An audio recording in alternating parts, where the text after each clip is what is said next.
باحث في مجال الفن، وهذه الأمنية لنا الحق أنه أستاذ الدراسة العالية، كذلك فنان في التصوير، حديث كذلك وكريتيك، يمكن نقولوا كريتيك كذلك، يعني دراسة وحلل في مجالات الفنون التشكيلية في المغرب. وهذا كذلك جاء الفضل بالأستاذ ديالنا سي فؤاد البرجاوي بالاستدعاء، وكانت لنا الشرف انه قبل الدعوه ديال المعهد، واليوم غادي يقدم لنا محاضره اللي غادي نخلي سي فؤاد هو اللي يقدم لكم. الخطاب ديالي هو فقط باش نقدموا، اذا لكم بعد الاستماع للمحاضره الاستاذ يكون واحد النقاش. كلمه الاستاذ البرجاوي.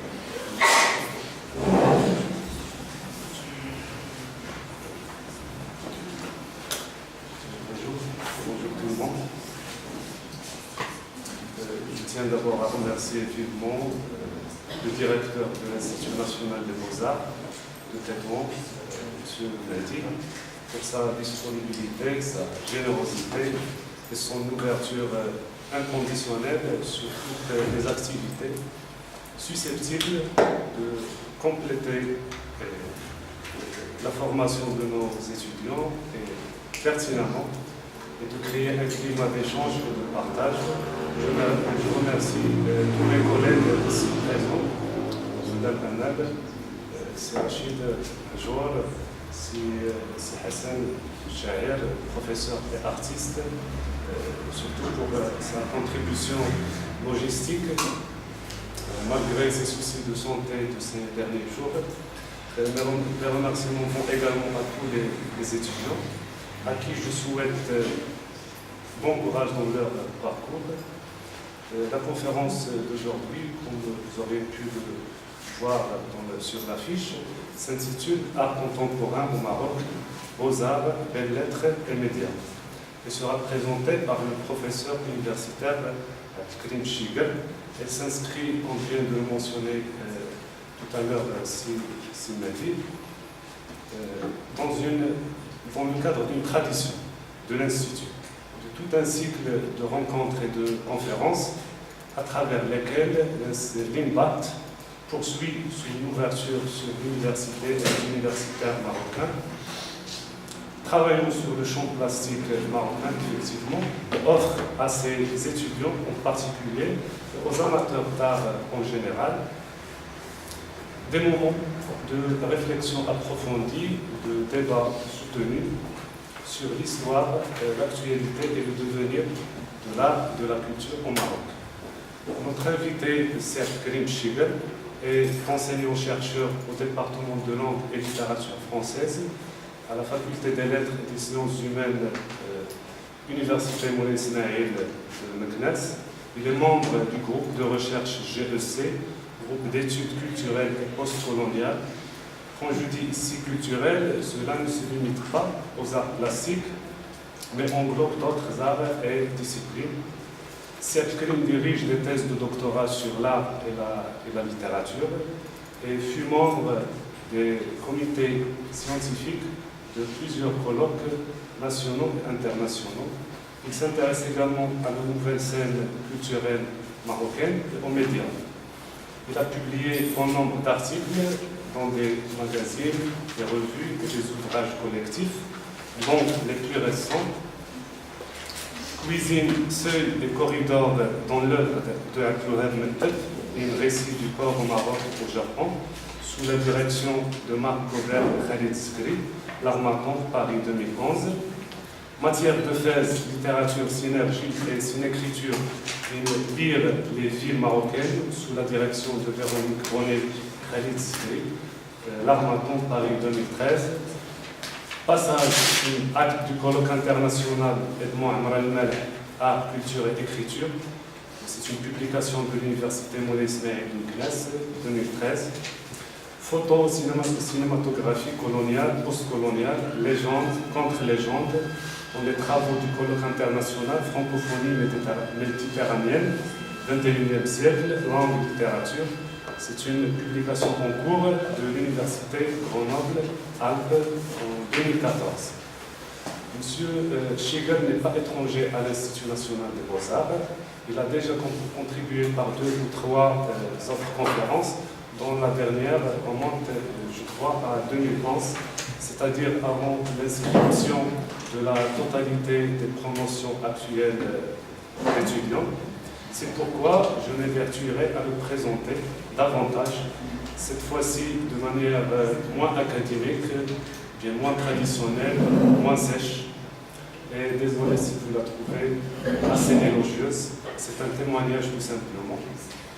Quand le nom de Abdelkrim Schigel défile devant moi, j'ai inconsciemment en tête 3 qualités, 3 caractéristiques ou traits de caractère, à savoir collage, passion et humanisme. Je parle du collage dans son sens linguistique, syntaxique et non plastique. M. Schigel est quelqu'un qui a dépassé le stade de la maîtrise de la langue française à celui de sa déconstruction. Entre 100 articles, je peux identifier rapidement le sien.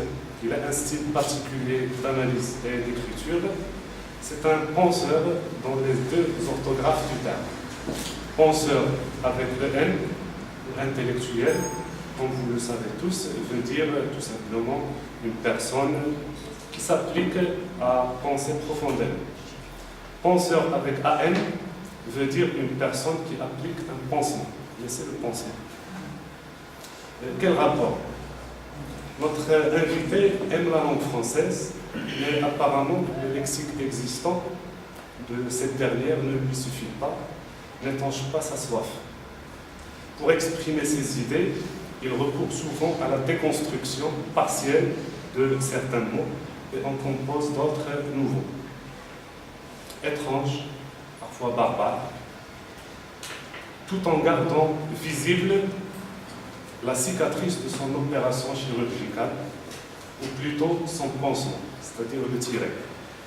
En écoutant ou lisant ces néologismes, qui ne dépassent pas d'ailleurs 1 ou 2 par intervention, on les comprend provisoirement, mais pas trop. Cependant, lorsqu'on suit son raisonnement jusqu'à la fin, on se demande pourquoi ces néologismes ne figurent pas depuis longtemps déjà dans la langue, dans les dictionnaires français. Passion, notre conférencier est un professeur-chercheur passionné. On le ressent dans ses communications et ses écrits. Il fait partie de ces professeurs ou ces gens qui aiment ce qu'ils font. Parfois, même lorsqu'on n'est pas d'accord avec lui sur un sujet donné, ces développements nous poussent à méditer davantage, voire à revoir notre vision ou nos convictions. L'amour de ce qu'il fait se transmet de manière fluide à ses récepteurs. Et lorsqu'il intervient, c'est tellement intéressant, tellement beau, qu'on a même envie qu'il ne termine point. L'autre qualité flagrante de notre invité est l'humanisme, c'est-à-dire l'adab. Ce n'est pas dans le sens de l'être, mais l'humanisme. En vous adressant à lui, vous sentez que vous êtes tombé sur une autre catégorie de Marocains, une espèce rare. Un homme de dialogue sage et apaisé, même lorsqu'il veut exprimer un avis différent du vôtre, il le fait délicatement, sans obstination aucune, sans offense. Et quand vous le sollicitez, il répond toujours présent. D'ailleurs, dès que je l'ai invité à venir ici, partager avec nous ses réflexions et bousculer nos évidences, il n'a pas hésité un moment, en dépit de ses engagements multiples. Lorsque vous lui envoyez un mail, le professionnel qu'il est vous répond dans les heures qui suivent, sans plus tarder. Je n'ai pas trouvé d'autre mot plus expressif que celui d'humanisme. D'ailleurs, j'aimerais bien savoir quelles sont les sources de cet humanisme.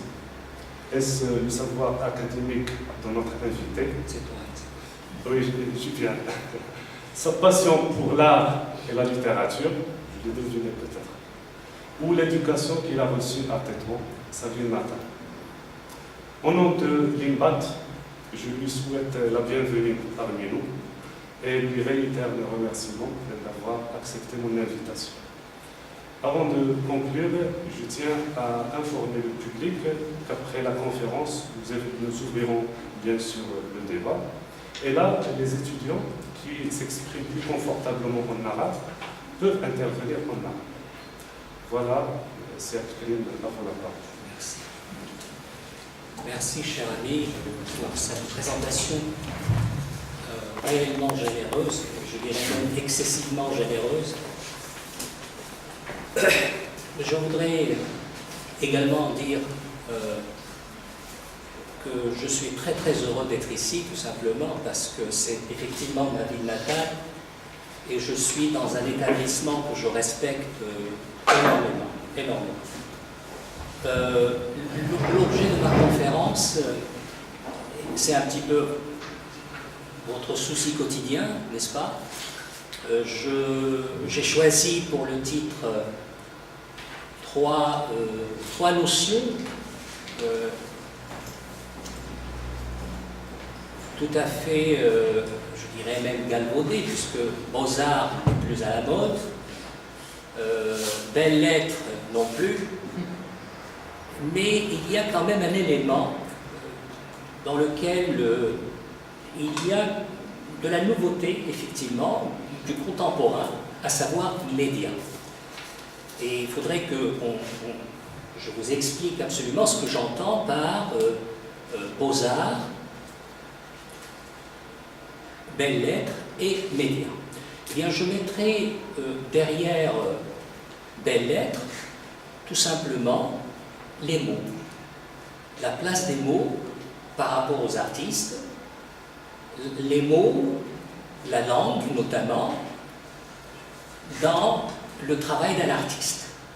Parce qu'on se pose toujours la question, au fond, d'où viennent les images?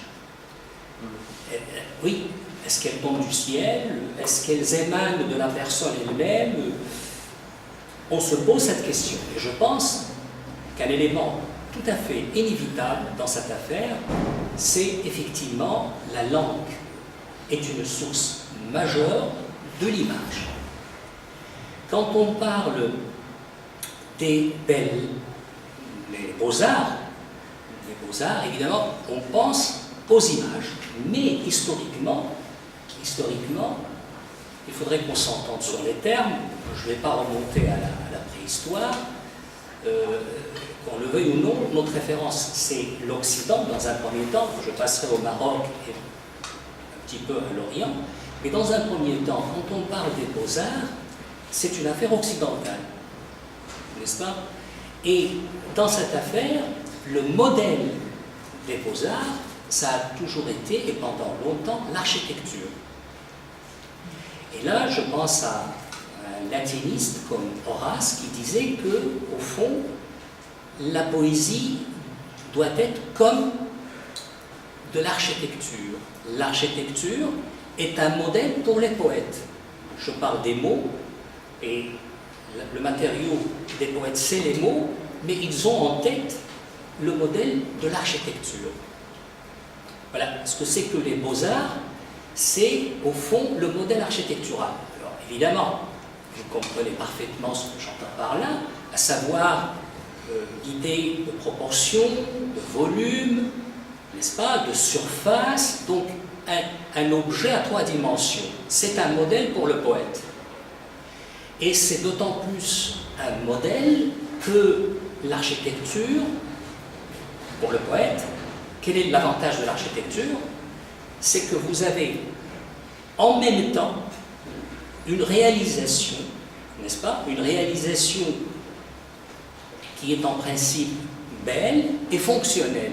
Alors le poète doit avoir doit avoir l'envie d'être à l'image d'un architecte. Alors je m'explique. Autant le poète, si vous voulez, il est dans la succession, n'est-ce pas? Il va aligner les mots, n'est-ce pas, d'une manière successive. C'est fatal pour la langue, n'est-ce pas? Nous n'avons pas une perception en bloc du monde quand on parle, n'est-ce pas? Nous procédons d'une manière successive. Alors que l'architecte, il nous donne une réalisation, n'est-ce pas, où les choses sont présentées d'une manière simultanée. C'est pour ça que finalement le poète, il est toujours animé par ce désir d'être à l'image d'un architecte.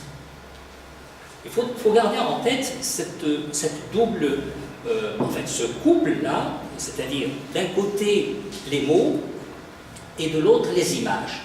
Et ce qu'on entend par les images, traditionnellement, je parle dans la perspective occidentale, à l'origine, les images, c'est au fond les pierres entassées, empilées les unes sur les autres, de manière à donner forme à quelque chose qui soit à la fois de l'ordre de la beauté et de la fonction. Alors que viennent faire ici les médias? J'ai effectivement choisi le mot média pour vous dire que nous avons basculé, en fait. Nous ne sommes plus dans ce modèle où il s'agit d'un face-à-face entre le poète et l'architecte, n'est-ce pas? Mais nous sommes dans une ère, dans un paradigme nouveau. Alors, l'affiche du programme fait référence à Mounir Fatmi. Mounir Fatmi aurait pu mettre à la place de média machine. Alors, c'est très simple. Machine, remontons à la plume, pour ne pas aller très loin. La plume est une machine, finalement, une petite machine. C'est un outil, hein, jusqu'à la caméra. Et l'arrivée, si vous voulez, l'arrivée de la caméra, notamment la caméra photographique dans un premier temps, elle était là, au fond, la caméra, bien avant sa réalisation au XIXe siècle. Elle était dans la manière de cadrer, n'est-ce pas? La toile, c'est une façon finalement de découper l'espace, de le cadrer, de l'organiser, de le composer. C'est de la caméra à l'œuvre, finalement, avant qu'elle ne soit là, d'une certaine manière. Donc, penser l'art, c'est inévitablement le penser dans ces trois directions. La direction mot, la langue, ensuite l'image, et notamment l'image en trois dimensions, à savoir l'architecture, et il faut compter de plus en plus, n'est-ce pas, avec le poids des machines. Vous allez me dire, quel est le lien? Eh bien, je vous dis que finalement, le modèle de la caméra photographique, c'est la toile, c'est le tableau. N'est-ce pas? C'est-à-dire que la caméra dérive, n'est-ce pas? Elle dérive de cette manière d'organiser l'espace. Vous connaissez un petit peu l'histoire, la caméra oscura, n'est-ce pas? Toute l'évolution technique s'est greffée au fond sur le modèle du tableau. D'ailleurs, le format vertical ou horizontal de la photographie, il provient essentiellement de la peinture. Alors, ce qui m'intéresse ici, pour articuler avec, si vous voulez, le contemporain au Maroc, parce que là, il faut rester fidèle au titre, absolument. Ce qui m'intéresse, c'est effectivement de définir d'abord et d'emblée ce que c'est que le contemporain. Alors, je vous dis tout de suite que le contemporain, ce n'est pas forcément le présent. Ce qui est contemporain, c'est-à-dire ce qui résonne avec son temps, d'une manière vivace, dynamique, ça peut être Da Vinci, ça peut être Bonnard, Matisse, Delacroix. Attention, c'est-à-dire quand on parle du contemporain, être en accord avec son temps. N'est-ce pas? Ne pas être pris par un modèle passéiste qu'on ressasse d'une manière naïve, etc., paresseuse. Ça, c'est pas du contemporain. Et la paresse, ça peut être, n'est-ce pas, au Moyen-Âge, comme ça peut être, n'est-ce pas, au XIXe siècle et au XXIe siècle. Donc, la notion de contemporain, Delacroix, il l'était. Et on y reviendra. Pourquoi contemporain? Parce que c'est quelqu'un qui a compris à quel point la photographie concerne un peintre. Une machine comme la caméra concerne un peintre. Et c'est dans ce sens-là qu'il était contemporain. Être contemporain pour un Fatmi sur lequel nous reviendrons, qui est un peintre plasticien, installateur marocain que vous connaissez certainement, qu'est-ce que c'est que la contemporanéité? C'est être sensible à l'effet, entre autres, de la photocopie. Oui, la photocopie, elle fait partie de notre environnement, elle façonne notre façon de voir les choses. Ce que c'est que l'original, ce que c'est que la copie, etc. Il est sensible au cinéma. Andy Warhol, que vous connaissez par exemple, il a fait un travail sur Salman Rushdie qui s'inspire d'un film fait par Andy Warhol, qui est un Américain, sur un autre personnage. Bref, les machines d'aujourd'hui devraient vous concerner. Vous, les peintres, n'est-ce pas? Évidemment. Mais, comme je disais tout à l'heure à mon collègue, effectivement, le contemporain classique devrait vous concerner également. Da Vinci, par exemple, il est votre contemporain, parce qu'il a un regard qui palpite de vie et qui concerne en principe les gens d'aujourd'hui. Voilà, donc je crois que j'ai essayé, donc, dans ce préambule très rapide et très cavalier, de vous dire que, au fond, vous êtes en face d'un triangle, n'est-ce pas? Il y a d'un côté les mots, de l'autre les images, et enfin, vous avez, en dernier lieu, les machines. Ça peut être un pinceau, donc les machines, j'insiste, une plume, n'est-ce pas? Un miroir, et ça va jusqu'à la vidéo. Ou l'Internet, bref, les écrans. Alors, vous voyez bien qu'on ne peut pas penser la peinture, au sens contemporain du terme, sans penser, justement, cette relation triangulaire. Hors de question de penser que l'image provienne uniquement des images. Et d'un modèle, quel qu'il soit, sculpture ou architecture, n'est-ce pas? Etc.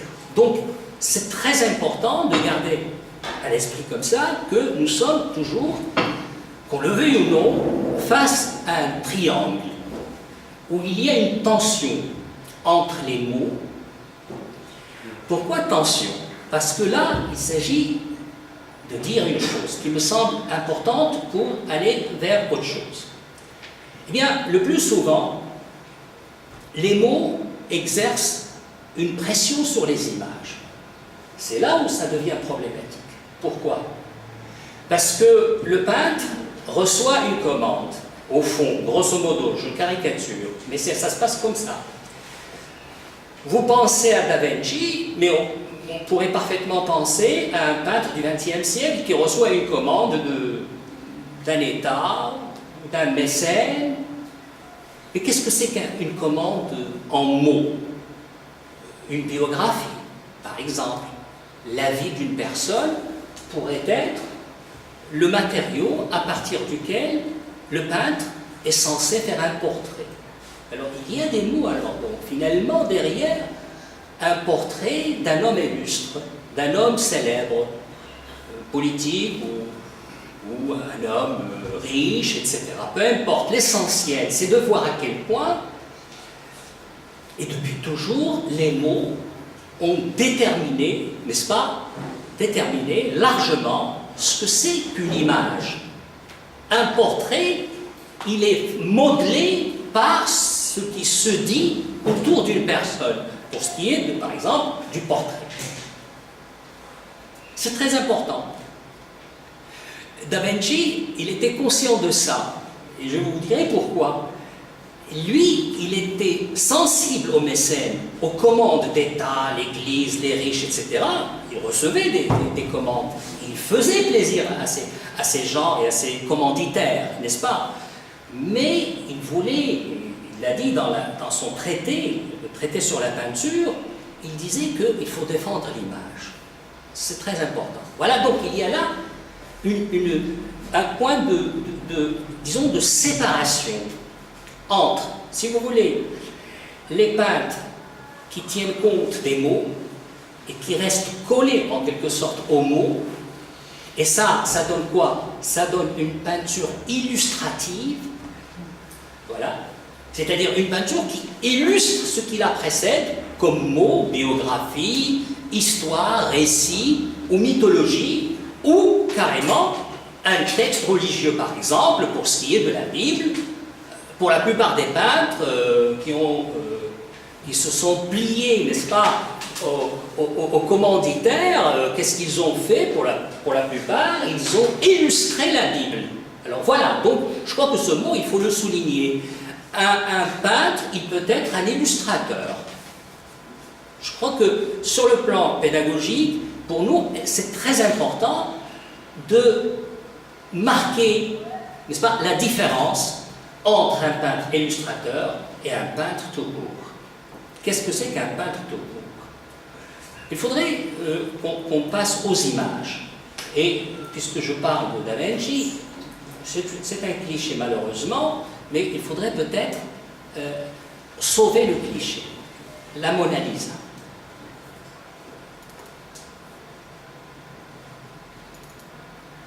Alors, oui, commercialisée, n'est-ce pas? Elle est dans les boîtes de conserve, elle est un peu partout, n'est-ce pas? Mais qu'est-ce qui est en jeu ici? Quel est le souci majeur? Quel a été le souci majeur finalement de Da Vinci, finalement? Chose très importante, c'est que le portrait à l'époque, à cette époque-là, effectivement, c'était un portrait d'abord d'apparent, c'est-à-dire de ce qu'on appelle l'éthos, c'est-à-dire l'apparence. L'apparence, c'était quoi? C'était effectivement une coiffure, n'est-ce pas, un habillement spécial, n'est-ce pas? Tout ce qui relève du marquage social. La rupture de Da Vinci, ça a été d'abord avec ça. Il y a autour de cette demoiselle, de cette dame, un silence unique qui résonne jusqu'à aujourd'hui. C'est-à-dire que nous avons là une subtile relation entre justement l'éthos, l'apparence, et le pathos. Et l'équilibre précieux, très fin, entre le dehors et le dedans, fait qu'il y a comme une espèce de... il y a comme un mystère qui est toujours présent, n'est-ce pas? Une pudeur, un retrait et une présence, n'est-ce pas? Elle est à la fois, je dirais, visible et invisible. Il y a une profondeur qui reste inatteignable. Ceci, en fait, je pense que cette toile, elle est dans la logique que je définissais tout à l'heure, à savoir la non-illustration, n'est-ce pas? Elle n'est pas dans l'illustration de quelque chose qui précède, n'est-ce pas? Une biographie, on ne la connaît pas, presque. Cette demoiselle, on ne la connaît pratiquement pas. Elle est restée elle-même. Est-ce que c'est le produit du peintre ou du réel? On est dans ce flottement avec Da Vinci, déjà. Flottement entre fiction et réalité. C'est une problématique d'aujourd'hui.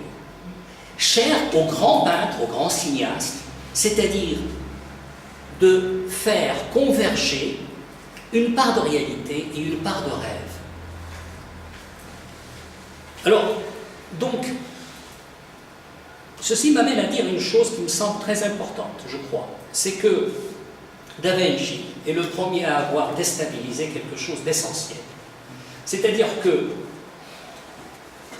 les peintres, comme d'ailleurs les poètes, devaient rester justement dans l'idée d'une architecture, c'est-à-dire de quelque chose de visible, de transparent, immédiatement reconnaissable, identifiable, etc.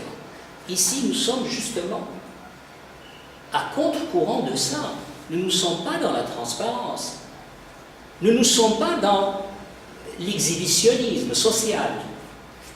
Nous sommes dans le retrait, dans le silence. Et du coup, finalement, on se dit qu'il est notre contemporain dans la mesure où il y a dans ce mode de représentation du monde qui est supposé être dans la logique du visible, il y a une part d'invisibilité. Et c'est quelque chose quand même d'inouï et d'extraordinaire.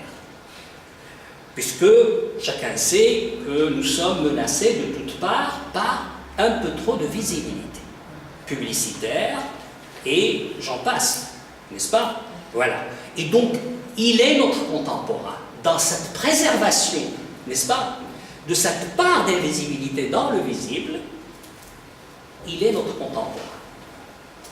Et il est notre contemporain dans la mesure où, justement,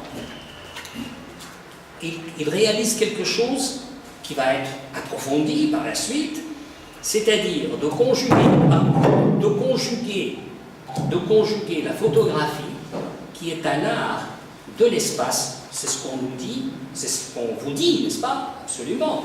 Et c'est juste, c'est un art de l'espace. La peinture est un art de l'espace. C'est un art de l'espace. C'est un art des proportions, des volumes, ce que je disais tout à l'heure, des surfaces. Eh bien, avec Da Vinci, on est déjà dans une peinture qui bascule dans le temps, de la temporalité. Autrement dit, nous ne sommes pas uniquement dans les plans. Paysage, c'est des plans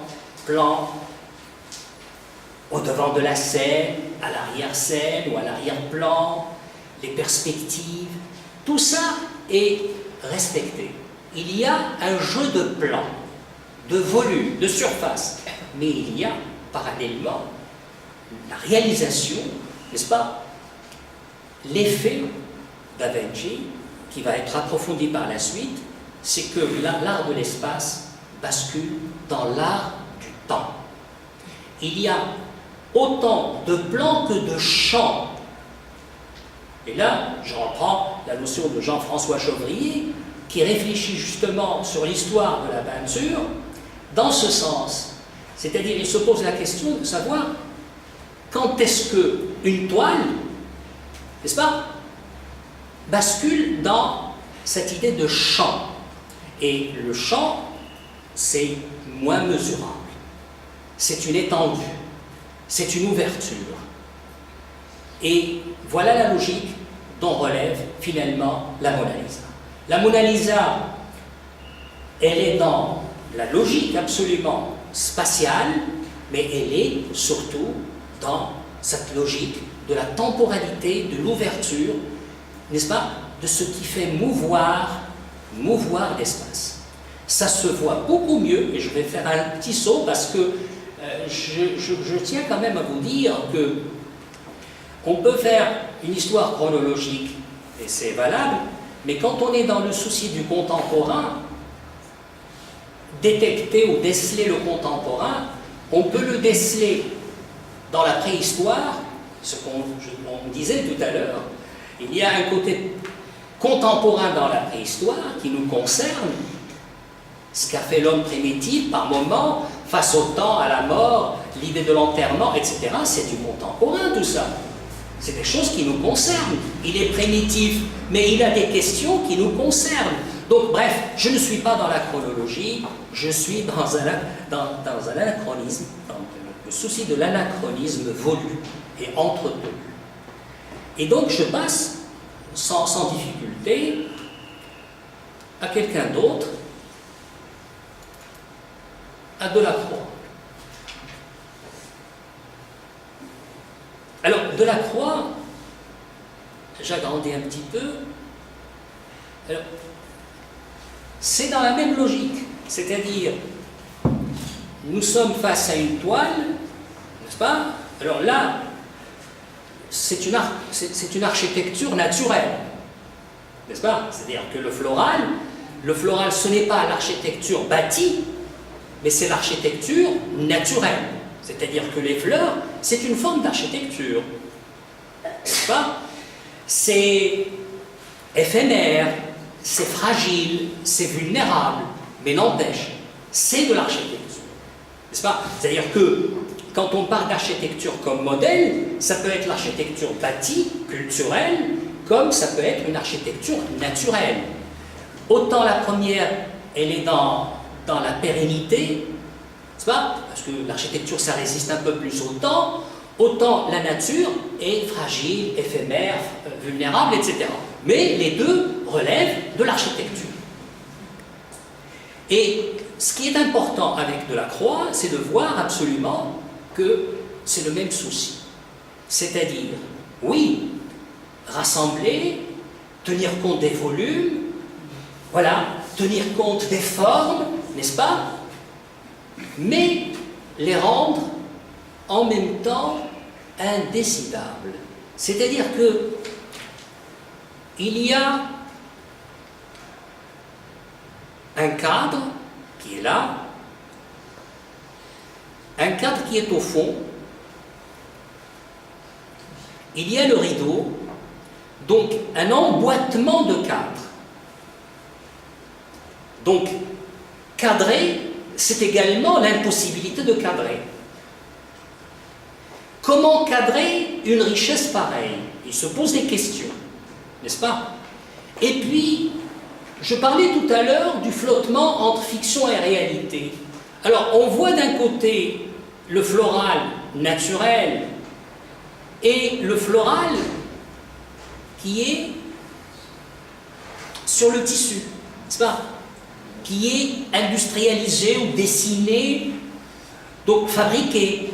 Alors, l'artificiel et le naturel qui se conjuguent, qui se marient, et l'idée de vouloir cadrer et en même temps de faire le constat que cadrer une telle richesse, ça relève peut-être de l'impossible. Donc, cette tension, l'idée finalement de montrer que l'architecture, c'est effectivement quelque chose absolument de repérable, de classable, n'est-ce pas?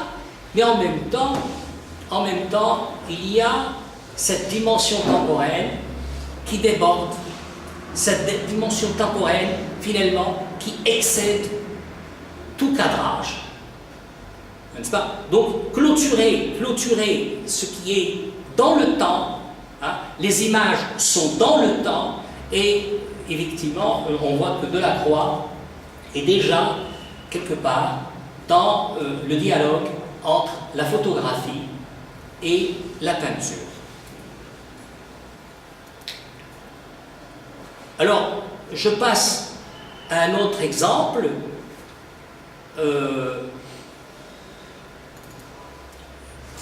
qui précède quand même Delacroix. J'aurais pu passer par lui, Goya. Alors Goya, effectivement, c'est troublant.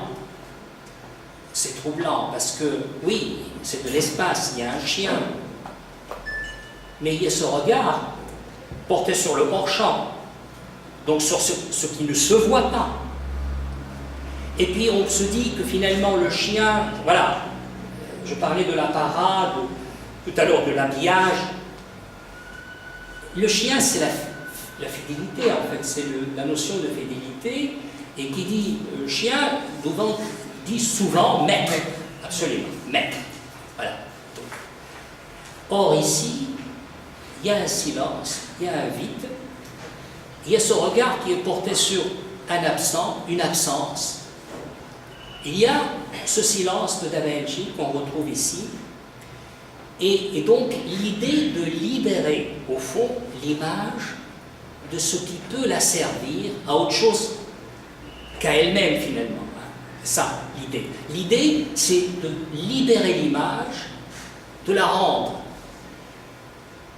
tellement épaisse, tellement dense, qu'elle peut se passer de tout commentaire. On n'a pas de réponse à cette question, la question de ce regard porté sur le vide, dans ce silence absolu, n'est-ce pas?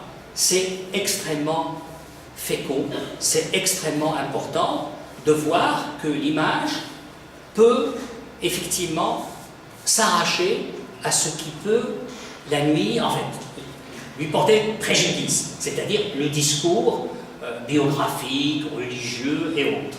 C'est pas.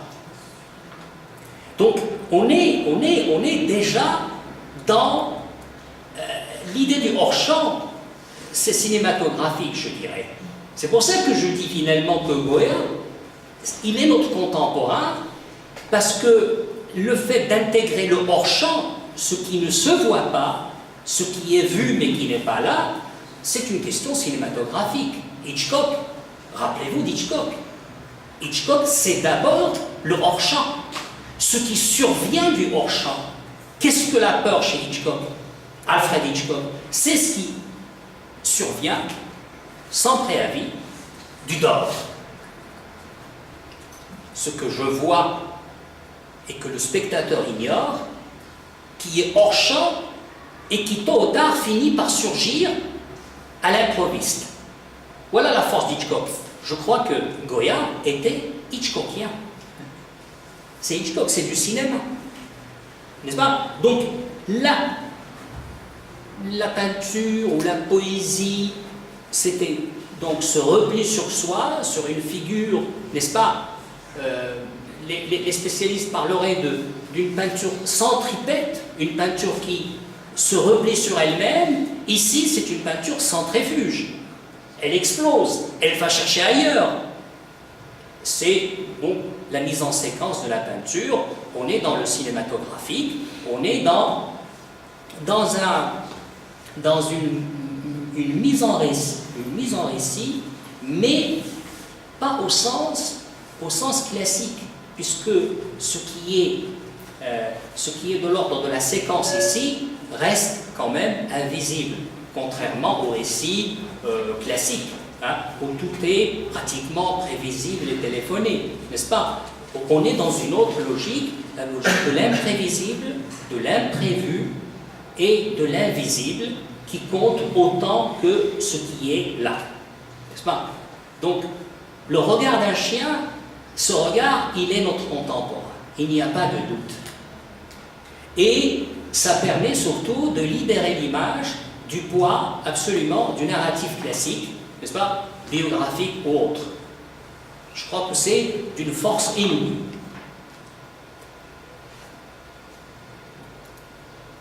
Alors, on peut citer d'autres exemples, et un exemple beaucoup plus proche de nous, Bacon, n'est-ce pas, qui est un peintre du XXe siècle. Alors, le pape et le cri du pape, il faut dire une chose, que ce cri, le pape qui crie, c'est une référence à un film d'Eisenstein, le russe, le cuirassé de Potemkin. Le cuirassé de Potemkin, où l'on voit une femme crier devant une poussette où il y a sa petite fille, n'est-ce pas, et la poussette descend les escaliers, elle a peur pour sa fille, et elle crie avec un cri en gros plan dans le film, et là il s'agit carrément d'un clin d'œil à un film. Alors, c'est pour vous dire finalement que la peinture ici, la peinture, pour avoir un peu plus d'autonomie par rapport au discours, par rapport aux mots, elle fait référence au cinéma d'une manière beaucoup plus claire. Voilà. Donc la référence au cinéma, ce vide, ce noir autour du pape, accentue davantage le drame et la résonance, je dirais, la dimension sonore de l'image picturale. C'est paradoxal de le dire comme ça, mais c'est une réalité. La peinture ici cherche le sonore. Alors, le visuel cinématographique est invité, je dirais, par le peintre pour donner une force sonore, une force musicale à une image qui est figée, qui est, dit-on, spatiale, inaudible, etc., etc. Tout ça, c'est des clichés. Ici, la peinture est en dialogue avec le cinéma, le visible est en dialogue avec le sonore. Alors, évidemment, quel est le lien avec le contemporain au Maroc? Moi, pour qu'on ait un peu plus de temps pour discuter peut-être, je voudrais effectivement vous dire que nous sommes concernés par cette question du contemporain au Maroc, et nous sommes concernés par justement l'idée de libérer notre imaginaire, notre culture, notre champ artistique de ce cliché classique justement qui confine la peinture à l'espace, qui condamne finalement la peinture à tout ce qui est spatial. Alors, la musique serait de l'ordre du temps, ça n'a rien à voir avec la peinture. Le cinéma également, c'est du temps, donc ça n'a rien à voir avec ça. Je crois que nous ne sommes pas, justement, comme en Occident, comme ailleurs, parce que là, il s'agit de quelque chose qui est de l'ordre du contemporain, mais à l'échelle planétaire. Cette préoccupation, on la retrouve au Maroc, et je prendrai l'exemple ici justement, d'un peintre que vous connaissez, n'est-ce pas, et qui est sur l'affiche, Mounir Fatmi. Alors, Mounir Fatmi, dans ce travail sur le tapis, on retrouve, grosso modo, la même logique. Alors, en Occident, la référence est l'architecture. Ici, encore une fois, c'est de l'architecture, mais autrement, puisque le tapis, ça touche l'architecture. C'est l'espace, n'est-ce pas? C'est un objet qui, dit-on, est un objet décoratif. Il remplit des fonctions rituelles, n'est-ce pas? Etc. Eh bien, il est d'emblée retouché. Il y a un élément qui s'est incrusté comme ça, il s'est greffé sur le tapis, c'est cette page blanche où il y a donc un jeu de lignes, n'est-ce pas? Où il y a de la géométrie pure, hein? Il y a du jeu. Il y a comme un jeu d'enfant sur un objet qui est habituellement, il est dans des espaces, il est dans des lieux. Et je parlais tout à l'heure des mots. Eh bien, quand on lit dans les écrits coloniaux sur la culture marocaine, sur le quotidien marocain, eh bien, généralement, le tapis, comme la mosquée, comme le msid, comme le hammam, c'est des lieux, n'est-ce pas, qui remplissaient des rôles figés, n'est-ce pas? Donc, il y a un discours autour du tapis, qu'on le veuille ou non. Il y a des mots qui sont sous le tapis, n'est-ce pas? Et qui confinent le tapis à des rôles prévisibles. C'est des clichés.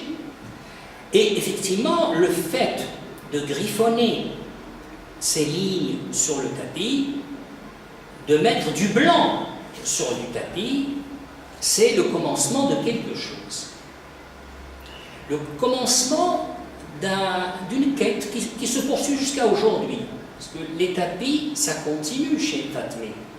C'est drôle quand même de voir qu'il est quelque part obsédé par d'autres choses, mais il est quand même, il est revenu sur le tapis à plusieurs reprises. Parce qu'effectivement, au même titre que le peintre occidental, qui veut libérer justement la peinture de ce modèle architectural, figé, n'est-ce pas, centripète, surcadré, il y a les taches blanches, la ligne, la géométrie qui s'ajoutent à ces éléments assez référencés, cultuellement parlant, n'est-ce pas? Tout ça est clair, mais en même temps, le tapis est rendu, il est rendu un peu ambigu. Il n'est pas clair, il n'est plus clair finalement. Il est libéré, un petit peu dégagé des cases finalement, où il est habituellement confiné. Donc, histoire de mots, le tapis, c'est une histoire de mots, le décoratif, l'ornemental, c'est ce qu'on dit à propos de l'Orient. l'Orient et les arts traditionnels orientaux, c'est du décoratif. Mounir Fatmi, on a l'impression qu'il veut libérer le tapis de cette fonction un petit peu répétitive, ennuyeuse et paresseuse, qui réduit le tapis à sa fonction sociale, rituelle et anthropologique. Il veut finalement l'intégrer dans un processus créatif complètement nouveau. Alors, je parlais justement de...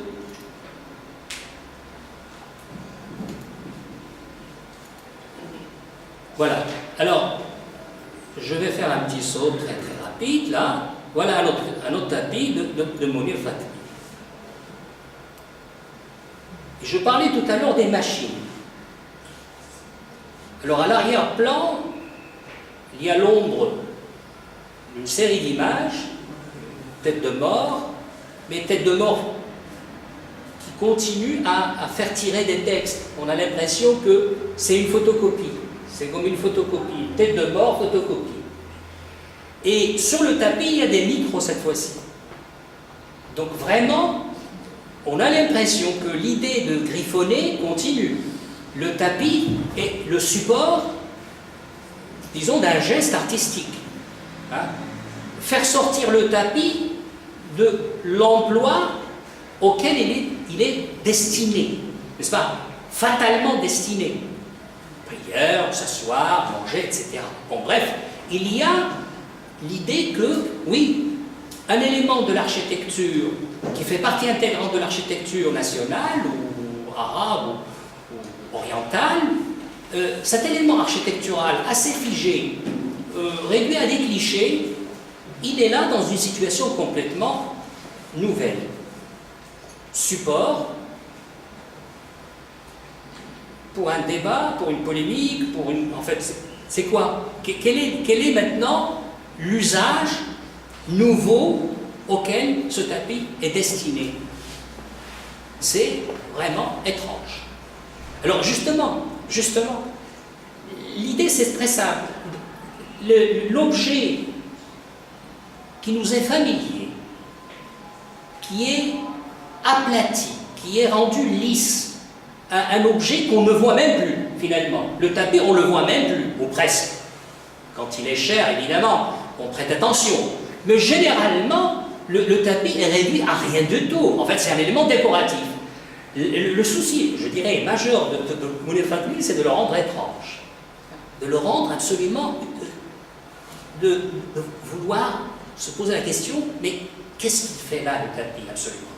Et donc, dans ce décor, avec cette, en fait, l'arrière-plan qui est quand même assez obscur, assez étrange, cette tête de mort photocopie, et dans une autre partie, en fait, dans une autre image que je n'ai pas réussi à reproduire, il y a même des avions, il y a l'ombre d'avions, mais évidemment, on pense peut-être au 11 septembre, etc. Donc, bref, il y a une recontextualisation du tapis. Le tapis est arraché. On arrache le tapis au contexte auquel il est associé d'une manière mécanique. On associe le tapis à tel endroit. Et effectivement, comme pour l'architecture, il s'agit absolument, tout à l'heure avec de la croix, n'est-ce pas, rideaux, fenêtres, tableaux, mais où sommes-nous finalement? Sommes-nous dans un tableau, dans une chambre? Cet emboîtement de cadres, ça rend l'espace complètement irréel. L'espace devient étrange. L'idée d'arracher l'architecture, les lieux, les objets les plus traditionnels à l'usage auquel on les associe d'une manière mécanique, voilà l'objectif de l'art contemporain au Maroc, c'est absolument de propulser les objets dans un univers, dans des contextes nouveaux. Voilà l'idée. Effectivement, je parlais tout à l'heure du sonore avec Bacon. Bacon, l'image, peinture, figée, inaudible, il n'y a pas pas de son, il n'y a pas de parole, mais il y a l'envie de dessiner, de faire en sorte que le son soit palpable, soit visible, que le son soit visible. Et effectivement, le tapis et les micros. Alors, voilà, un objet et faire résonner l'objet avec le sonore et avec le visuel qui est à l'arrière-plan. Donc c'est le dialogue des arts à partir d'un objet dit orientaliste, un objet dit romantique ou néo-romantique, n'est-ce pas? Tous les néo-romantiques, y compris de la Croix, n'est-ce pas, avaient toujours intégré dans leur vision de l'Orient cet objet-là. Il est, enfin, je dirais avec Fatmi, il est libéré cet objet. Il est lui-même, puisqu'il retrouve un peu de sa dignité, un peu de sa liberté et un peu surtout de son étrangeté. D'ailleurs, le tapis, il est un petit peu dépouillé, il est déplumé en quelque sorte, puisque autour il y a, n'est-ce pas, de la laine dispersée, etc. Et on se dit finalement que ce tapis, il est peut-être malmené, il est maltraité, ou en tout cas, il bouge. Il n'est plus espace pur, il y a du temps. C'est ça ce qui est important, de faire bouger les choses qui sont dites inanimées. Voilà, je crois que c'est ça le pari de la peinture contemporaine, qu'elle soit occidentale ou marocaine ou arabe en général. Alors, la notion oui, je parlais d'espace. Avec Moulay Fatmi, absolument. C'est une obsession, comme d'ailleurs pour Da Vinci, l'espace, les gens qui sont dans l'espace, c'est qui finalement cette demoiselle tout à l'heure? On se dit oui, absolument, elle est énigmatique, elle n'est pas si transparente que ça. Elle a un secret qui fait son charme, qui fait son mystère et sa beauté. Et je crois que c'est ça, le pari aujourd'hui avec l'histoire des images, c'est de préserver le secret des choses, n'est-ce pas? Parce qu'autrement, on est en pornographie, n'est-ce pas? Et j'ose prononcer le mot parce que, effectivement, la notion de pornographie n'est pas uniquement ce à quoi on pense, ça peut être aussi de la pub, ça peut être aussi une forme de production d'images commerciale, pas forcément en rapport avec le domaine auquel on pense tout de suite. Non, pas forcément.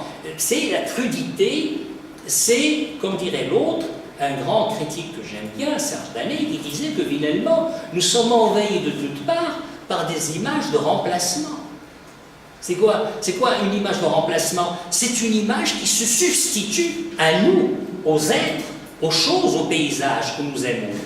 N'est-ce pas? Et ces images nous envahissent et ces images, finalement, prennent place d'une manière tentaculaire et elles nous empêchent de voir et de nous voir et de se voir. N'est-ce pas? Et c'est ça le problème. C'est ça. Et effectivement, on retrouve là à peu près la même question. L'espace, c'est quoi? Et là, quelque chose d'intriguant quand même, c'est que pour une fois, je disais tout à l'heure que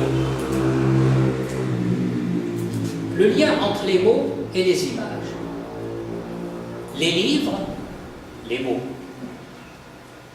les images, l'architecture, comme par hasard, on retrouve la même équation.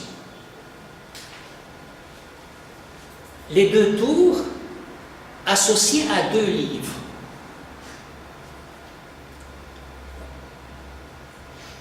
Ce qui a été détruit, c'est de l'architecture. Mais est-ce que ce n'est pas aussi, quelque part, des mots, des livres? Donc ce sont des interrogations d'une grande portée critique, n'est-ce pas? Et il y a là une association, n'est-ce pas, entre ce qui est habituellement séparé. Quand on parle des mots, n'est-ce pas, on se dit que les mots, bon, là, les livres et les deux tours, a priori, on se dit qu'il n'y a pas de rapport. Mais justement, Dans l'exemple que je vous ai montré au départ, et qui est sur l'affiche, le tapis avec le gribouillage, quel est le titre de ce travail? Liaison. Depuis, je crois, ce tapis qui date de 99,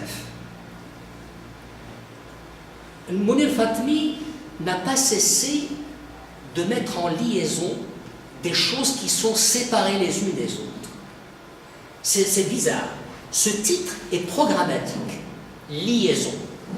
Alors, voilà, une liaison entre les deux tours et deux livres.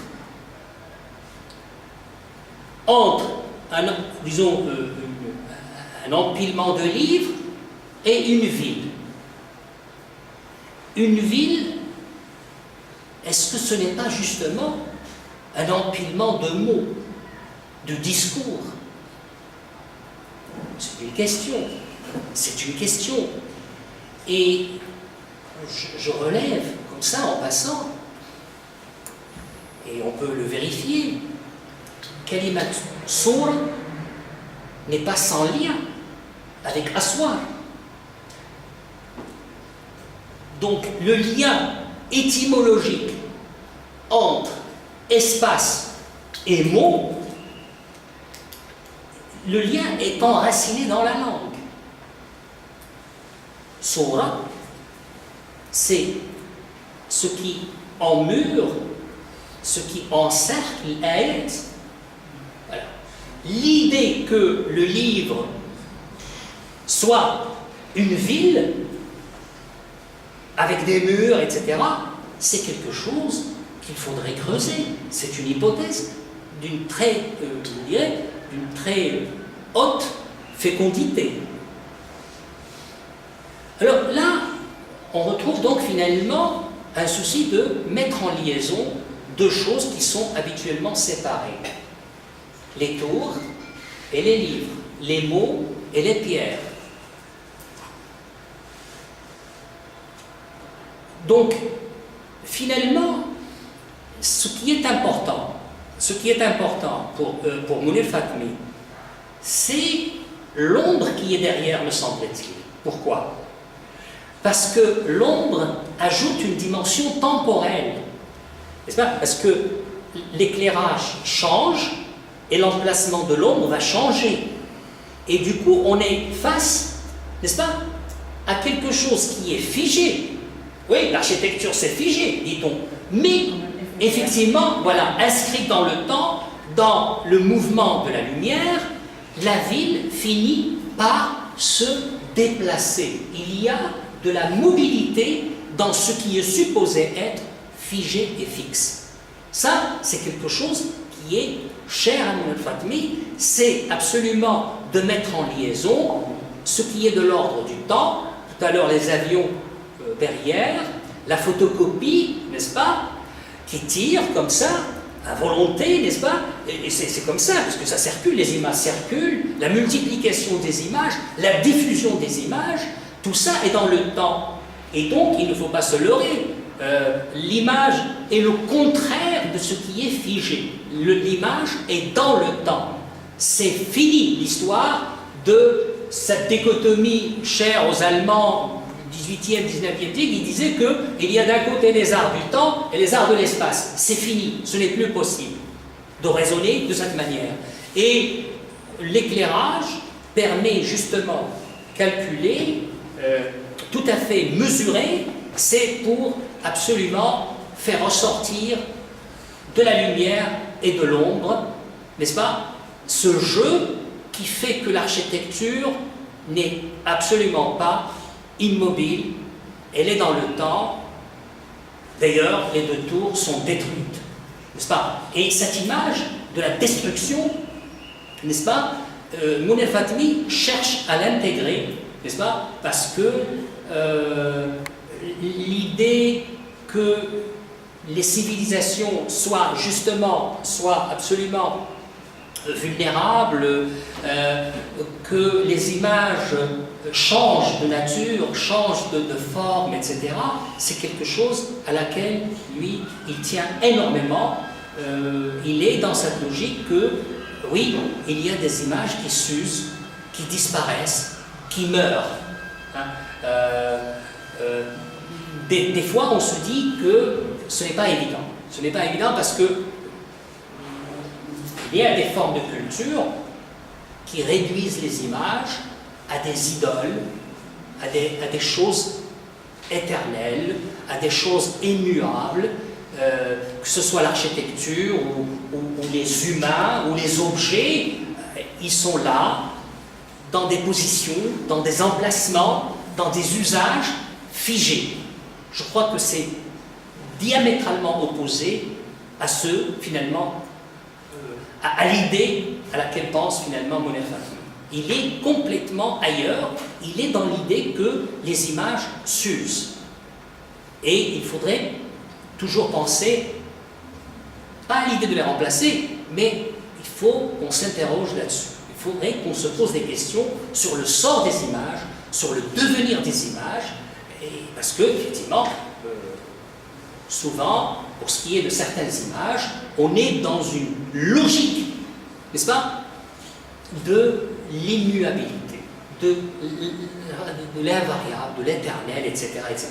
Donc, il y a cette réflexion sur le devenir des images comme un devenir absolument mouvant, variable, instable, des fois même vulnérable, même quand ça a l'air éternel, comme les deux tours, on croyait qu'elles étaient absolument éternelles pour toujours, etc.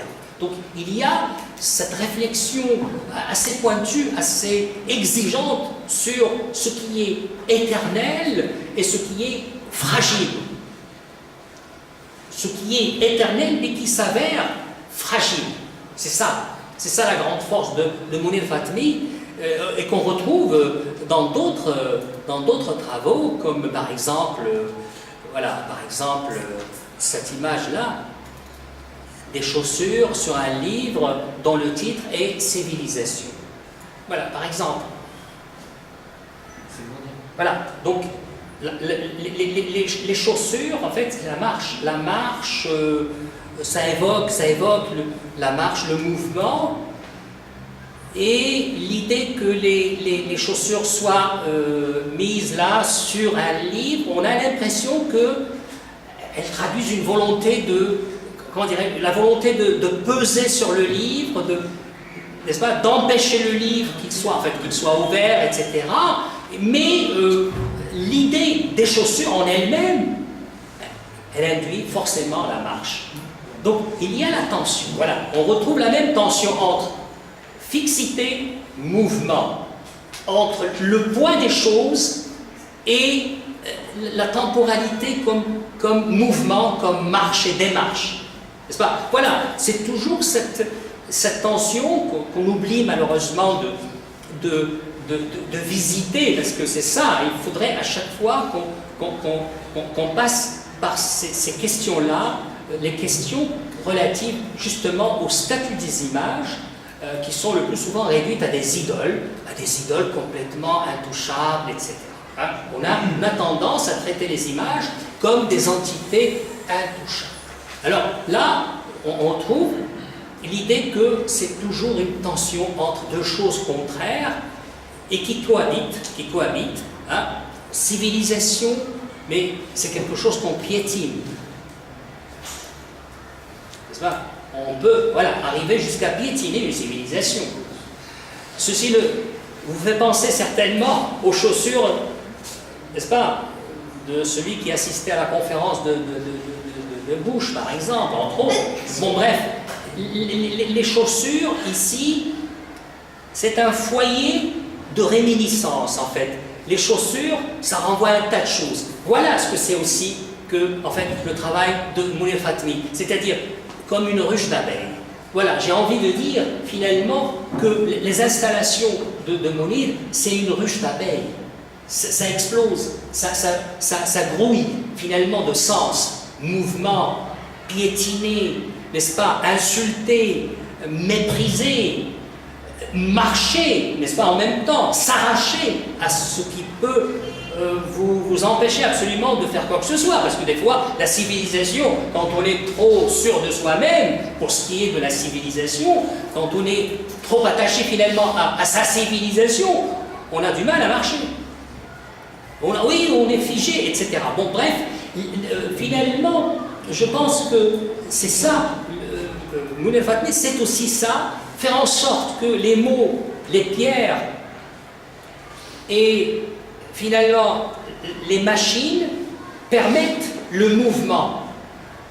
Hein, tout à l'heure, l'ombre, la lumière, les mots, la caméra qui a éternisé ce moment, n'est-ce pas? La caméra est toujours là, parce que ce sont des installations, donc la caméra est incontournable dans le travail de Mounir Fatmi, que ce soit la vidéo, la photocopie, la photographie ou le cinéma. C'est que les images qu'il construit, ce sont des images qui dépendent des machines. Il ne peut pas se passer des machines, c'est très important. Donc, il y a constamment cette réflexion, n'est-ce pas, sur, oui, comment libérer les images des mots, et vice-versa, je dirais, n'est-ce pas? Il faudrait penser à l'idée absolument de libérer les mots aussi par les images. Hein? Parce qu'il n'y a pas que le poids des mots sur les images, mais il y a aussi le poids des images aussi, de certaines images publicitaires, propagandistes, n'est-ce pas? La propagande empêche les mots de se déployer librement, parce qu'on est choqué, quand on est intimidé par les images, on se tait. Donc les images aussi peuvent empêcher de parler et de réfléchir. Bon bref, il y a une dialectique permanente entre les mots et les images, et l'idée c'est d'empêcher que les uns et les autres, aussi bien les images que les mots, soient réduites à des architectures figées.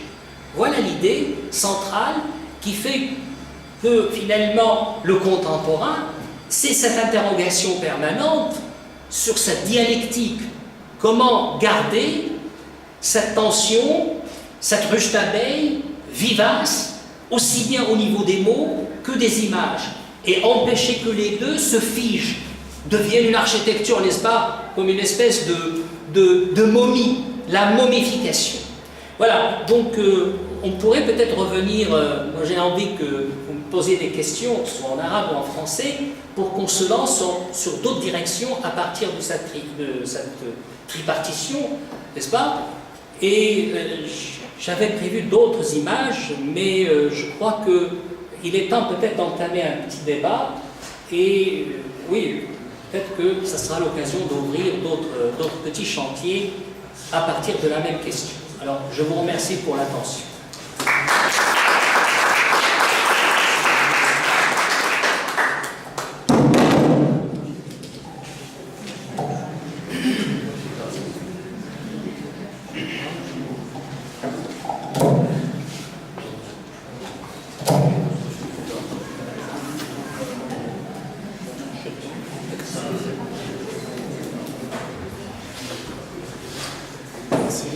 Merci Sergei.